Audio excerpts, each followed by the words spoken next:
جب اسے امام مظلوم امام حسین علیہ السلام کی شہادت کی خبر ملی تو اپنے سر کو پتھروں پر مارنے لگا اور اس قدر زخمی ہوا کہ خون سے لہو لہان ہو کر بے ہوش ہو گیا۔ وہ شخص اس وقت قید میں تھا اور افسوس کرنے لگا کہ میں اپنے امام حسین علیہ السلام کی مدد کرنے کے لیے کربلا کیوں نہ پہنچ سکا۔ اس نے قسم کھائی کہ وہ قید سے رہا ہو کر جب بھی باہر نکلے گا بحکم خدا تمام قاتلین حسین اور یزیدیوں کو اس طرح قتل کرے گا کہ لوگوں کو بخت نصر کا قتل یاد آئے گا۔ یہ شخص کون تھا؟ امام حسین علیہ السلام سے اس کا کیا تعلق تھا اور اس نے یزیدیوں کا قتل عام کیوں کیا؟ اس ویڈیو میں ہم اس تاریخی شخصیت کا مکمل احوال بیان کریں گے۔ غم حسین میں ڈوبا یہ مجاہد مختار ثقفی کے نام سے پہچانا جاتا ہے۔ اس شخص نے امام حسین علیہ السلام کے قاتلوں کو موت کے گھاٹ اتارا اور ایک ایک کو چن چن کر ان سے بدلہ لیا اور مسلمانوں کے کلیجوں کو ٹھنڈک پہنچائی۔ مختار ثقفی یہ بھی کہا کرتا تھا کہ خدا کی قسم اگر امام حسین ابن علی کے قصاص میں قریش کے 2/3 جتنا حصہ بھی قتل کر دیا جائے تو جو امام حسین علیہ السلام پر جو ظلم ہوئے ہیں وہ ایک انگلی کے برابر بھی نہیں ہوگا۔ مختار کا پورا نام مختار ابن ابو عبیدہ الثقفی تھا۔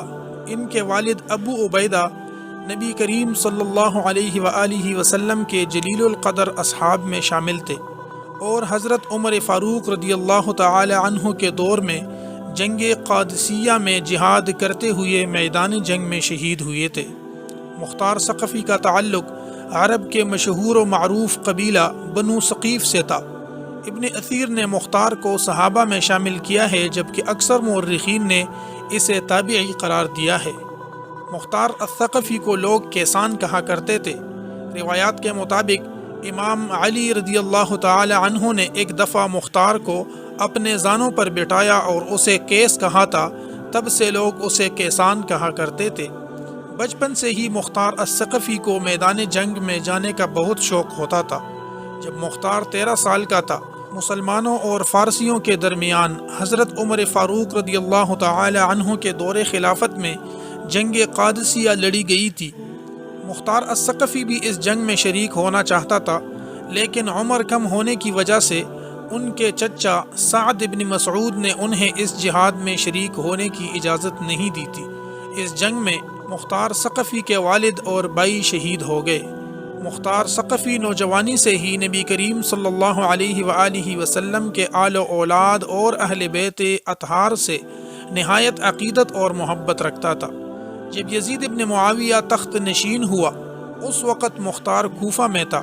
جب اسے یہ خبر ملی کہ امام حسین علیہ السلام نے یزید کے ہاتھ پر بیعت کرنے سے انکار کر دیا ہے تو اس نے امام حسین علیہ السلام کو خط لکھا اور کوفہ بصرہ کے لوگوں کو اس بات پر آمادہ کیا کہ وہ امام علی مقام امام حسین کے ساتھ مل کر بنو امیہ کی حکومت کا تختہ پلٹ دے، کیونکہ امام حسین امام علی مقام دنیا اور آخرت کے امام اور مسلمانوں کے رہنما ہیں۔ لہٰذا امام حسین علیہ السلام کی حمایت کرنے اور لوگوں کو یزید کے خلاف بغاوت پر آمادہ کرنے کے جرم میں یزید کے ایک ظالم گورنر عبید اللہ ابن زیاد نے مختار الثقفی کو جیل میں ڈال دیا تھا اور اسے 100 کوڑے لگائے تھے اور اس کی ایک آنکھ کو زخمی کر کے زندان میں ڈال دیا گیا۔ 10 محرم سن 61 ہجری کو امام حسین اور آپ کے ساتھیوں کو میدان کربلا میں بے رحمی کے ساتھ شہید کر دیا گیا اور آپ کے سر کو کاٹ کر ابن زیاد کے دربار میں پیش کیا گیا۔ ابن زیاد کے حکم سے مختار ثقفی کو امام حسین کے سر کو دکھانے کے لیے جیل سے نکال کر قید سے نکال کر دربار میں بلایا گیا۔ مختار نے جب امام حسین کے سر مبارک کو دیکھا تو بہت گریہ اور زاری کرنے لگے اور زار و قطار رونے لگے اور روتے ہوئے اپنے سر پر مارنے لگا۔ اس وقت مختار ثقفی نے اپنے دل میں یہ قسم کھالی کہ وہ امام حسین کے قاتلین کو چن چن کر مارے گا اور اہل بیت کا قصاص لے کر رہے گا۔ کچھ عرصہ بعد ابن زیاد نے مختار کو قید سے رہا کر دیا اور اسے یہ حکم دیا کہ وہ کوفہ کو چھوڑ دے، کوفہ سے باہر چلا جائے۔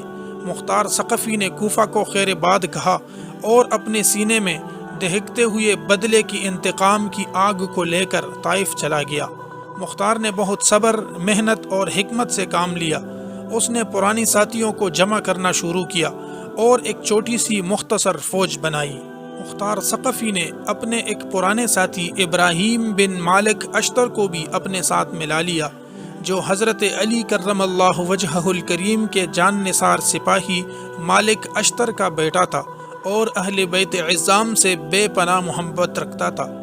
ابراہیم کے پاس بھی چھوٹی سی لشکر تھی جسے مختار ثقفی نے اپنی فوج کے ساتھ ملحق کر دیا۔ اس کے بعد مختار ثقفی نے عجمیوں، ایرانیوں اور موالیوں کو اپنی فوج میں شامل ہونے کی دعوت دی۔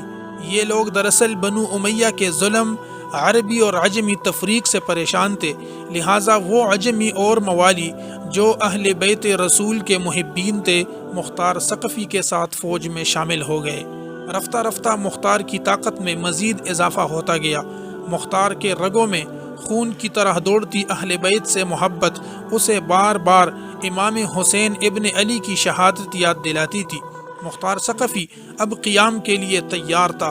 مختار ثقفی نے اللہ رب العزت کے دربار میں دعا کی کہ اے الہ العالمین، مجھے تب تک موت نہ آئے جب تک ایک ایک یزیدیوں کو قتل کر کے ان کے ناپاک وجود سے اس زمین کو پاک نہ کر دوں۔ مختار ثقفی نے سن 63 ہجری میں سب سے پہلے کوفہ پر حملہ کیا۔ اس وقت عبداللہ ابن زبیر نے عبداللہ ابن موتی کو کوفہ کا گورنر مقرر کیا تھا۔ مختار نے اس سے جنگ کی اور کوفہ پر اپنی حکومت قائم کر دی۔ سن 66 ہجری میں مختار ثقفی نے اعلان کیا کہ وہ امام حسین اور آپ کے اصحاب کا خون کا بدلہ لے گا، لہٰذا کوفہ کے محبین اہل بیت بھی مختار کے ہمراہ ہو گئے۔ امیر مختار ثقفی نے اپنے دربار میں ایک شخص کو مقرر کیا تھا جس نے ان لوگوں کی ایک لسٹ بنائی جو میدان کربلا میں یزیدی لشکر میں شامل تھے اور جنہوں نے امام حسین امام علی مقام کے قافلے پر حملہ کر کے انہیں شہید کیا تھا۔ اس فہرست میں جتنے بھی لوگ شامل تھے مختار ثقفی نے ان تمام لوگوں کو تلاش کیا اور انہیں قتل کرنا شروع کیا، جن میں شمر، خولی اور عمر بن سعد شامل تھے۔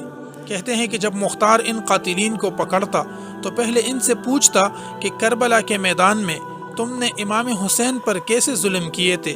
وہ پوری داستان سناتا تھا اور مختار اس داستان کو سن کر زار و قطار روتا تھا۔ سن 67 ہجری میں مختار کے سپہ سالار اور ساتھی ابراہیم اشتر نے عراق کے مقام موصل پر ابن زیاد سے جنگ کر کے اسے بھی قتل کر ڈالا۔ ابن زیاد وہی شخص تھا جس نے امام حسین کے کٹے ہوئے سر مبارک پر چڑیا مار کر بے حرمتی کی تھی، لہٰذا مختار نے ابن زیاد کے کٹے ہوئے سر کو کوفہ بھیجنے کا حکم دیا اور بالکل اسی مقام پر اس کے سر کو رکھا جس نے جہاں پر امام حسین علیہ السلام کا سر رکھا تھا۔ ترمذی شریف کی ایک روایت کے مطابق جب ابن زیاد کے سر کو کوفہ کی مسجد میں رکھا گیا تو وہاں ایک سانپ ظاہر ہوا اور اس کے ناک کے ایک نتنے میں داخل ہو کر دوسرے سوراخ سے نکل گیا، اور یہ عمل اس نے 3 مرتبہ کیا اور پھر وہاں سے چلا گیا۔ یہ عبرتناک اور خوفناک منظر اہل کوفہ نے اپنی آنکھوں سے دیکھا۔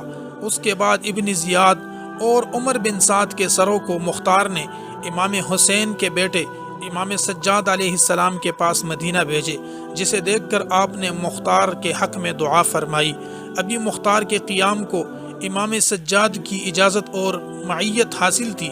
سن 68 ہجری میں مختار کی امارت کمزور پڑنے لگی اور ابن زبیر کے بھائی مصعب نے کوفہ پر حملہ کر کے مختار کے قلعے کا گھیراؤ کر لیا۔